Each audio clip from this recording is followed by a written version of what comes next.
नमस्कार, जय हिंद। आज हम लोग बात करेंगे बिहार सब इंस्पेक्टर प्रारंभिक परीक्षा के लिए मैथ कितना आवश्यक है, गणित कितना आवश्यक है। प्रारंभिक परीक्षा की मैं बात कर रहा हूं। लगभग सारे सब्जेक्ट पर मैं आपको कवरेज दे चुका हूं। कितने प्रश्न जो हैं वो बार बार पूछे जाते हैं, कैसे प्रश्न, कौन सा टॉपिक जो बार बार पूछे जाते हैं। उसी क्रम में बहुत सारे बच्चों ने कमेंट भी किया है कि भैया जो मेरा मैथ है वो कमजोर है, क्या मैं पीटी परीक्षा पास कर सकता हूं।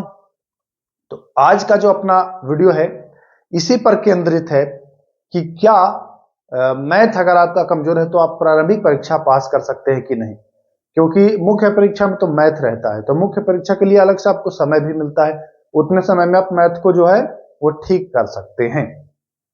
आज हम लोग बेसिकली यही बात करने वाले हैं कि क्या प्रारंभिक परीक्षा के लिए मैथ हमको पढ़ना है, और अगर पढ़ना है तो किन किन टॉपिक से प्रश्न आते हैं ये भी मैं आपको बताने वाला हूं। तो आज का जो टॉपिक है वो मैं हमारे पास चार्ट पेपर तैयार है, जैसा कि मैं आपको पहले भी बताया ही हूं, दिखाया भी हूं।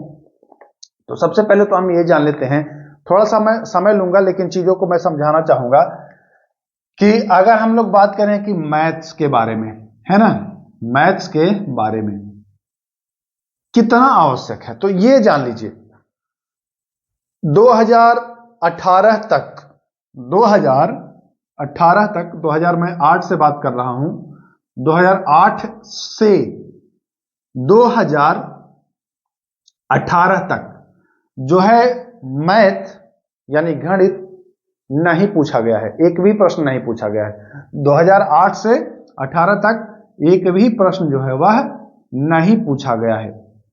शुरू कब से हुआ, तो 2019 से जो परीक्षा प्रारंभ हुआ बिहार सब इंस्पेक्टर, यह केवल और केवल पीटी यानी कि प्रारंभिक परीक्षा की मैं बात कर रहा हूं।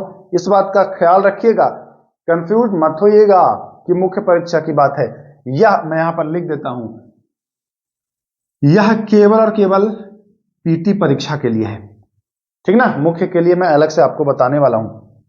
2019, 2020, फिर 2021, 2023 में एग्जाम हुआ और फाइनली 1275 में एग्जाम हुआ। इनमें क्या देखा गया कि 5 प्रश्न जो हैं, जो 5 प्रश्न हैं, 5 कितने, 5 प्रश्न हैं वह पूछा गया है मैथ से। 2019 के बाद 5 प्रश्न आपको मैथ से पूछा गया है। अब यह समझ लीजिए कि इन 5 प्रश्न के फिराक में अगर आप समय खूब झोंकते हैं कि हमको ये पांचों मैथ कर ही लेना है, और ये मान लीजिए कि 5 में 4 ही कर पाएंगे, एक आध प्रश्न ऊट पटांग दे देगा, तो मान के चलिए कि 4 ही प्रश्न के फिराक में आप जो 95% जो बाकी सिलेबस है वो डिस्टर्ब हो जाएगा इन 5 के चक्कर में। तो ऐसा नहीं करना है कि एकदम हाथ धो के पड़ जाना है इसके पीछे, नहीं।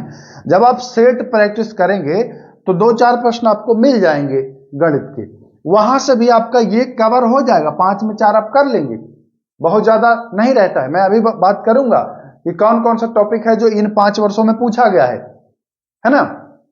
तो कहने का ये मतलब है कि हाथ धो के नहीं पड़ जाना है। बहुत सारे को मैं देख रहा हूं बच्चों को कि हाथ धो के पढ़े हैं कि पीटी में 5, तो 5 में 5।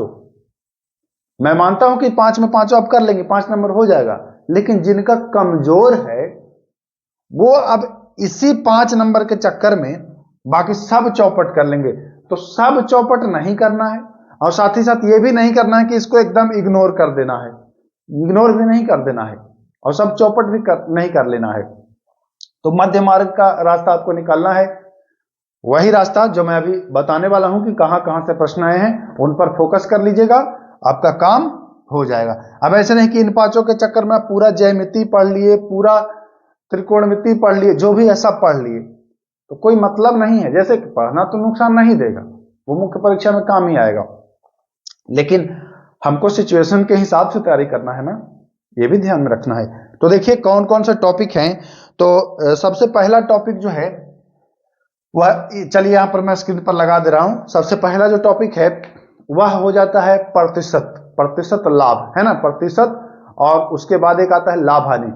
आप ये देख लीजिए 2019 में भी प्रतिशत लाभ से प्रश्न आया है, 2020 में भी आया है, 2021 में भी आया है, 23 में भी आया है, और फाइनली जो 1275 हुआ है वहां भी प्रतिशत लाभ से प्रश्न आया है। तो पहला जो हो जाता है वो प्रतिशत लाभ हो जाता है। दूसरा जो टॉपिक है वह हो जाता है ब्याज, साधारण ब्याज और चक्रवृद्धि ब्याज। ये भी जो टॉपिक है इससे भी पांचों साल, जी हाँ, 18 नहीं, 19, 20, 21, 23 और 1275, मतलब पांचों में आया है, प्रश्न आया है। पहला टॉपिक आपने क्या देखा, प्रतिशत। दूसरा टॉपिक आपने देखा है लाभ हानि, इसको भी आप लाभ हानि प्रतिशत में ऐड कर लीजिए, कोई मतलब एक ही है, इसमें दे देगा प्रतिशत लाभ निकालें या प्रतिशत हानि निकालें। तीसरा जो है CISI है, CISI मतलब कंपाउंड इंटरेस्ट और सिंपल इंटरेस्ट, साधारण ब्याज और चक्रवृद्धि ब्याज, ये टॉपिक हो गया। चौथा जो टॉपिक है यह समय और काम वाला है, समय और काम वाला। एक व्यक्ति इतने दिन में करा तो कितने दिन में करेगा, समय और काम वाला है, समय काम। ये भी 3 दफा पूछा गया है। ये कब कब पूछा गया है मैं बता दे रहा हूं। तो ये पूछा गया है 2019 में और 2020 में, और पूछा गया है 2023 में, 19, 20 और 23 में पूछा गया है। तो 3 बार ये भी पूछा गया है। तो ये समझिए कि 4 टॉपिक आपका हो गया। एक टॉपिक और है, मैं यहां पर लिखा हूं। हाँ, जैसे पूछता है कि एक परीक्षा में सही अंकों के लिए 2 नंबर, गलत अंकों के लिए 1 नंबर, तो कोई विद्यार्थी 70 सही करता है, 20 गलत करता है, तो उसको कितने अंक प्राप्त हुए। ये वाला जो है वो 2 बार पूछा गया है ना, ये जो 2 बार पूछा गया है, तो ये भी आपको देख लेना है। बाकी यही छोटे छोटे टॉपिक हैं दोस्तों, और कुछ है नहीं। कभी गुणनखंड पूछ देगा एकाध, तो कभी एकाध वर्गमूल पूछ देगा, ऐसे ही पूछता है। मुख्य फोकस आपको प्रतिशत, लाभ हानि, साधारण ब्याज और समय और काम वाला पर आपको ध्यान देना है, टाइम वक्त वाले पर आपको ध्यान देना है। ये 4 कर लेंगे तो 4 प्रश्न आपका मान के चलिए क्लियर हो जाएगा, क्योंकि इन चारों से तो प्रश्न हमेशा आए हैं, तो ये आपको कर लेना है। तो यही करने के लिए आप सब कुछ मत झोंक दीजिएगा, मैं फिर एक बार कह रहा हूं, यही 4 प्रश्न करने के लिए आप सब कुछ मत झोंक दीजिएगा। ये 4 टॉपिक 5 टॉपिक कर लीजिएगा, आपका 4 नंबर लगभग कंप्लीट हो जाएगा, 5 में 4 लगभग कंप्लीट हो जाएगा। समझिए कि 80% आप कर लेंगे। एकाध प्रश्न के चक्कर में आप सब बर्बाद नहीं करना है। हाँ, मुख्य परीक्षा में रीजनिंग और मैथ से लगभग 25% रहता है उसका, तो वहां जब पीटी परीक्षा हो जाएगा, 2 से 3 महीने का समय मिलेगा, तो उसमें फिर एक अलग एनर्जी के साथ और उसके हिसाब से तैयारी करना है। तो इस तरीके से आप पढ़िए। मैं उम्मीद करता हूं कि आप चीजों को समझ गए कि कब कब कौन कौन आपको पढ़ना है। बाकी ज्यादा कुछ नहीं कहना चाहूंगा, समझदार आप खुद ही हैं, कैसे तैयारी करना है, कैसे क्या करना है। आप एक ग्रेजुएट व्यक्ति हैं, इतना तो आपको पता ही होगा कि हमको कैसे करना चाहिए ताकि हमको सफलता मिलेगी, है ना। बाकी ज्यादा कुछ नहीं इस वीडियो में, ये 2-4 बातें जो है वो ध्यान में रखना है। कब कब पूछा गया मैं उदाहरण स्वरूप आपको बता दिया हूं, और क्या कितना आवश्यक है इसको करना और कैसे कवर करेंगे ये भी मैं बता दिया हूं। आप जब सेट प्रैक्टिस करेंगे तो वहां भी ऐसे प्रश्न आपको दिखेंगे, तो मान के चलिए कि 10-15 दिन आप जब सेट प्रैक्टिस कर लेंगे ना, तो आपको एकदम क्लियर हो जाएगा कि आप सब कुछ आसानी से कर पाएंगे। तो चलिए वीडियो को समाप्त करते हैं, फिर मिलेंगे किसी नेक्स्ट वीडियो में। हाँ, एक चीज और, रुकिए, एक टॉपिक बचा है, जो टॉपिक है करंट अफेयर। करंट अफेयर में लगभग 15 से 20% प्रारंभिक परीक्षा का सिलेबस अकेले करंट अफेयर जो है वो कवर कर लेता है। 15 से 20% करंट अफेयर के लिए एक वीडियो मैं आपको उपलब्ध करा रहा हूं, थोड़ा सा वीडियो लंबा होगा क्योंकि उसमें टॉपिक ज्यादा हैं।